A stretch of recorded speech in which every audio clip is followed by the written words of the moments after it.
Hello and welcome to Lavneesh Sir की class. This is Directorate of Education GNCT of Delhi's worksheet number 43, and it is only for class 8 students. It has taken from the subject science, and we will learn and understand chapter force and pressure in this worksheet. So students, as you all know कि last worksheet में भी हमने इसके बारे में थोड़ा बहुत जाना था. चलिए अब आगे इसके बारे में कुछ और सीखते हैं. So without wasting our time, let's start and understand with me. We have already learned that force is pull or push that can change the state of motion of an object or can change its size and shape. तो देखिए, जैसे कि हम पहले ही ये जान चुके हैं कि जो फोर्स है वो या तो पुल है या पुश है, जो कि किसी भी ऑब्जेक्ट के मोशन के स्टेट को चेंज कर सकता है या उसके साइज और शेप को भी चेंज कर सकता है. Now we will learn about magnitude and direction of the force. आज हम जानेंगे कि फोर्स का मैग्नीट्यूड और डायरेक्शन क्या चीज होती है ना नई बात. Let's see. Force is a physical quantity that has both magnitude and direction. यानी जो फोर्स है वो एक फिजिकल क्वांटिटी है जिसमें मैग्नीट्यूड भी होता है और डायरेक्शन भी होता है. कहने का मतलब ये है कि फोर्स की भी एक यूनिट होती है जिसमें हम उसको मेजर करते हैं कि हमने कितना फोर्स लगाया.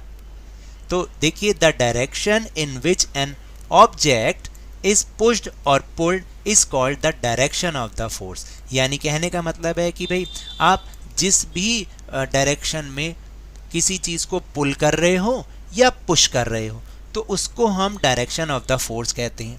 और मैग्नीट्यूड किसे कहते हैं? The magnitude of force means how much force is applied on an object. यानी मैग्नीट्यूड ऑफ फोर्स का मतलब है कि आपने किसी ऑब्जेक्ट पर कितना फोर्स लगाया. The strength of a force is usually expressed by its magnitude. यानी कहने का मतलब ये है कि आपने जितनी ताकत से फोर्स लगाया है उसको हम उसके मैग्नीट्यूड के द्वारा एक्सप्रेस करते हैं. यानी हम उसको बोलते हैं कि आप इतना ये मैग्नीट्यूड है. The unit of force is Newton. देखिए, फोर्स की यूनिट क्या है? न्यूटन. जैसे कि हर चीज़ की यूनिट होती है. मान लीजिए आप कोई सॉलिड चीज़ खरीदते हैं वो किलोग्राम्स में होती है, या आप लिक्विड चीज़ खरीदते हैं वो लीटर्स में होती है. ऐसे ही फोर्स की यूनिट होती है Newton. It means we measure force in Newton which is expressed as N. देखिए, तो इसका मतलब ये है कि हम फोर्स को भी मेजर कर सकते हैं और वो भी न्यूटन में करते हैं और इसको हम N से एक्सप्रेस करते हैं. N इससे डिनोट करते हैं, N से. Any change in direction or magnitude of the force, there is a change in the effect of force. यानी कहने का मतलब है कि डायरेक्शन या मैग्नीट्यूड में कोई भी जो चेंज हो तो वो क्या होता है? वो फोर्स के इफेक्ट के कारण हो वो चेंज होता है. अब हम यहाँ पर 3 स्टेजेस देख रहे हैं जिसमें हम पता लगाएंगे कि भाई फोर्स में क्या चेंज हो रहा है. देखिए, जैसे फर्स्ट जो केस है उसमें क्या है कि if 2 forces are acting on a body in the same direction, the net force is the sum of 2 forces. याद रखिएगा जो मैं कंडीशन पढ़ रहा हूँ आपको, कि अगर 2 फोर्सेस एक ही डायरेक्शन में लगाई जाएं, सेम डायरेक्शन में 2 फोर्सेस काम कर रही हैं, तो जो नेट फोर्स होगा वो दोनों का सम होगा. यानी दोनों को हम ऐड कर देंगे. जैसे कि इस सिचुएशन में आप देख रहे हैं, यहाँ पे 2 लोग हैं और दोनों फोर्स लगा रहे हैं, सेम फोर्स लगा रहे हैं. तो क्या होगा? इन दोनों के फोर्स को ऐड कर दिया जाएगा तो नेट फोर्स आ जाएगा, मेजर हो जाएगा. फिर सेकेंड कंडीशन है, if 2 forces are acting on a body in the opposite direction, The net force is the difference of 2 forces. देखिए, जैसे कि इस पिक्चर में दिखा रखा है, यदि क्या होता है कि अगर 2 लोग ऑपोजिट डायरेक्शन में किसी ऑब्जेक्ट को फोर्स लगा रहे हैं तो जो नेट फोर्स होगा इन दोनों के फोर्स का डिफरेंस होगा. यानी माइनस करके जो आएगा वो इनका नेट फोर्स होगा.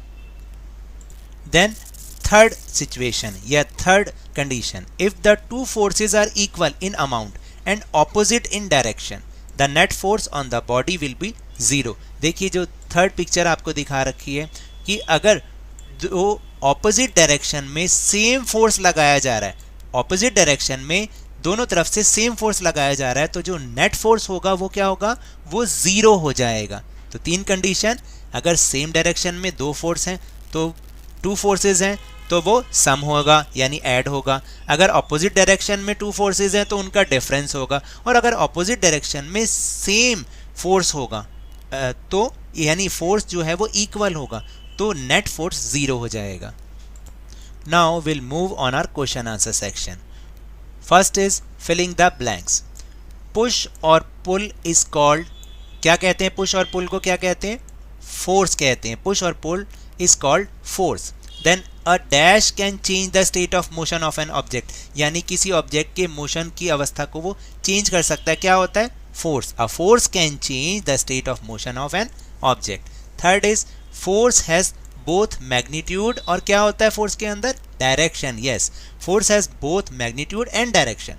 And the fourth one is the strength of a force is usually expressed by it's, किसके द्वारा होता है, जो हम फोर्स लगाते हैं, जो ताकत लगाते हैं, वो किससे हम एक्सप्रेस करते हैं, मैग्नीट्यूड से, by its magnitude. And the last one is the unit of force is newton, जिसको हम एन से एक्सप्रेस करते हैं। The unit of force is Newton.